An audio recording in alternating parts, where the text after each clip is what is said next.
भोले जी और माता पार्वती जी के कमल चरणों में गोर छुके गोर लागतानी हमार प्रणाम स्वीकार हो। माँ जगदम्बा भवानी के कमल चरणों में गोर छुके गोर लागतानी हमार प्रणाम स्वीकार हो। सब देवी देवता के कमल चरणों में गोर छुके गोर लागतानी हमार प्रणाम स्वीकार हो। नीलम दीदी और हरेंद्र भैया के कमल चरणों में गोर छुके गोर लागतानी हमार प्रणाम स्वीकार हो। सब गुरु भाई बहना के कमल चरणों में गोर छुके गोर लागतानी हमार प्रणाम स्वीकार हो। आशीर्वाद के चाहना बा। तो देखिए गुरु भाई बहना, हम आज आप लोगन के भोले जी और माता पार्वती जी के चर्चा में एक बड़ा सुंदर चर्चा एक शिष्या बहन के कहे जाता नहीं। माई और बाप के छोटा सा भूल कितना महंगा पड़ल बा और कैसे कैसे महादेव जी के कृपा बरसल बा। एक शिष्या बहन अपने पति और बेटा के साथ नहाए गइल बा लोग, और कितना भारी उनके साथ कैसे घटना घटल बा, और भक्ति में कितना शक्ति बा, कैसे चमत्कार भइल बा महादेव जी के कि कैसे कैसे फिर उनसे मिलन भइल बा। सुनी पूरा कथा सुनब से बेता आप लोगन के आनंद आ जाए। आ कथा हमारा अगर आप लोगन के अच्छा लगी तो कमेंट में भोले जी और माता पार्वती जी के नाम जरूर से भी लिखो। काहे खातिर लिखले बोलले कहले सुनले से सब दुख के निवारण हो जाला। तो देखी एक शिष्या बहन बाड़ी महादेव जी के परम भक्त बाटी, गुरु जी के परम भक्त बाड़ी लोग। भक्ति के प्रताप से उनके बहुत सुंदर सुशील के बेटा के प्राप्ति होला। अब बेटा जब 10 साल के हो जाला तो जैसे कुंभ के मेला आयल बाटे इलाहाबाद के, वैसे गुरु बहिना के मन में हर्ष उल्लास होला कि हे महादेव जी हम जैती और गंगा स्नान करती और अपने पुत्र के भी करा देती। तो अपने पति से कह के का करेला लोग तीनों जनी बड़ा खुश होला कि चलो गंगा स्नान कर आवे के। जब तीनों जनी जाला स्नान करे तो भीड़ भाड़ में देखी सावधानी जरूर बरते के चाहिए। कोई भी भीड़ भाड़ में जाए तो जेवर गहना न पहन के जाए, कैसे जितने अच्छा लोग भी रहेला उतने खराबो लोग वहाँ रहेला। चोर चाई से बचे करती, खिस्सा कहानी से तो ज्ञान मिलबे करेला। वो बेचारी बड़ा उत्सुक रहली कि गंगा स्नान कैली। अब पति पत्नी और बेटा के साथ स्नान करे गईली। बेटा बहुते सुंदर रहला, श्रवण कुमार जैसन रहला। उनका हाथ पकड़ के लेके जात रहली। बेटा जैसे जैसे मेला घूमे वैसे अति प्रसन्नता होके देखते रह जा नज़ारा। कहे अम्मा ये कितना अच्छा लगता। तो कहे कि यहाँ तो गंगा मैया के स्थाने जी आवला, ओकर सब दुख दूर हो जाला। बेटा गंगा मैया सबके पाप धोएली और पुण्य के प्राप्ति होला। बाबू यहाँ बहुते सुकून मिलेला। लइका तो हमें रावत साथे जाते और मगन बाटे।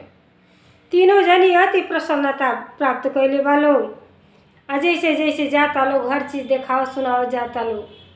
जब घाटे पर नहाए गईली तो लइका कहना कि हे माई इ नदिया के पानी तो बड़ी ठंडा लगता।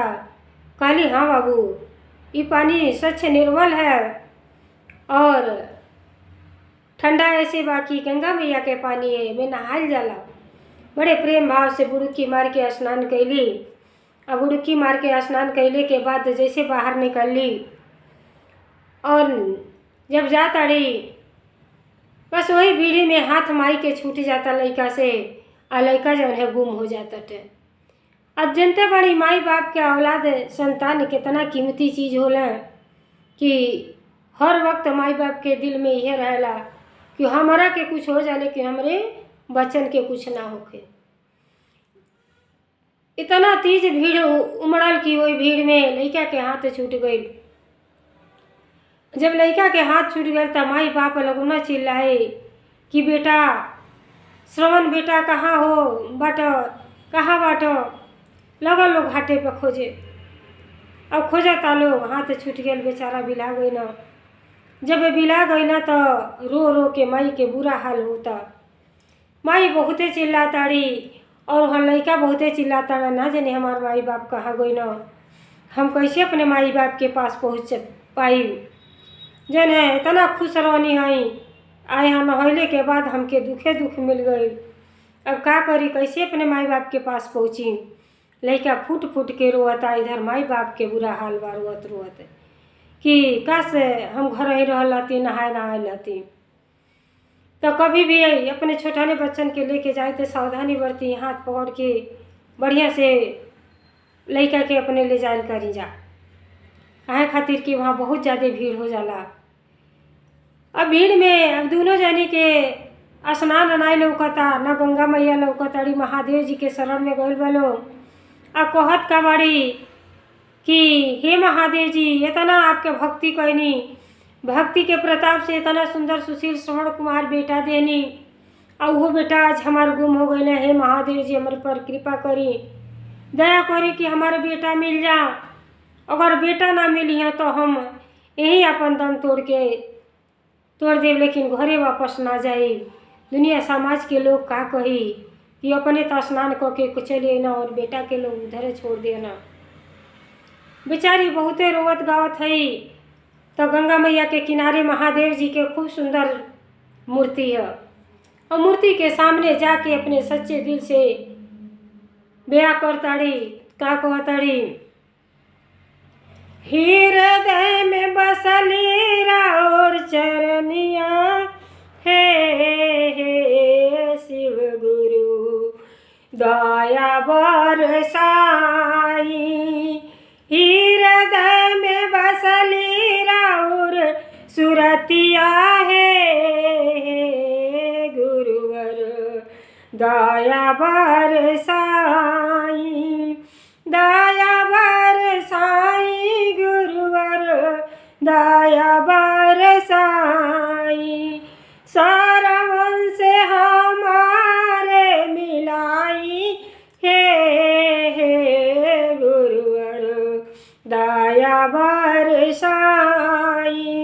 सरवन से हमारे मिलाई, हे गुरुवर दया बरसाई।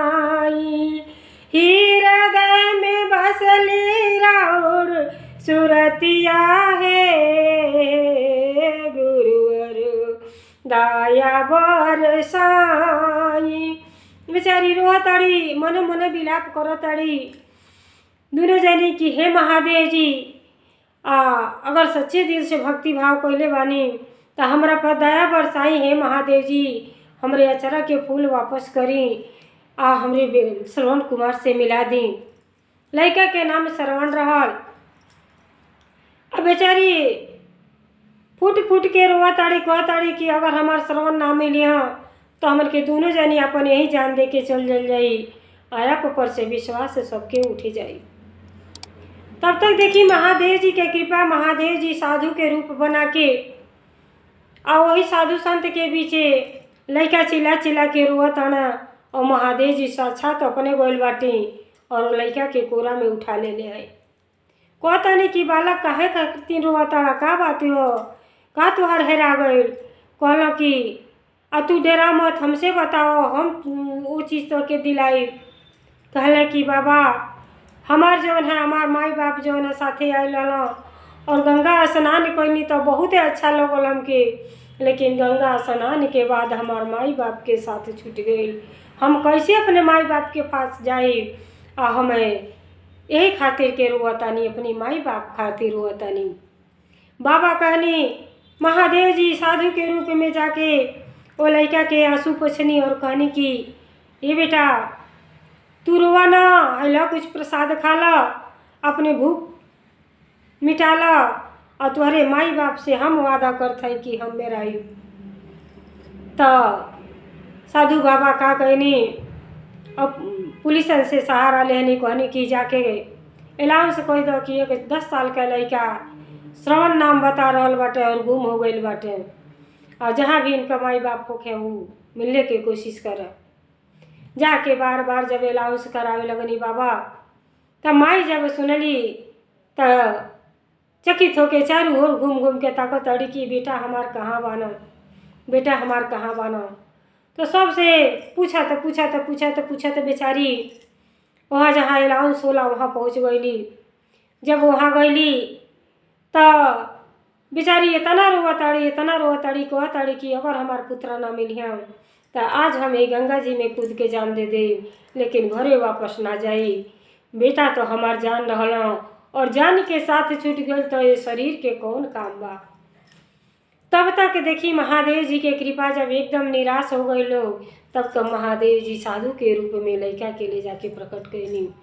आज जब देखा लोग तो अपने सीने से लगा लिया लोग दोनों जनी।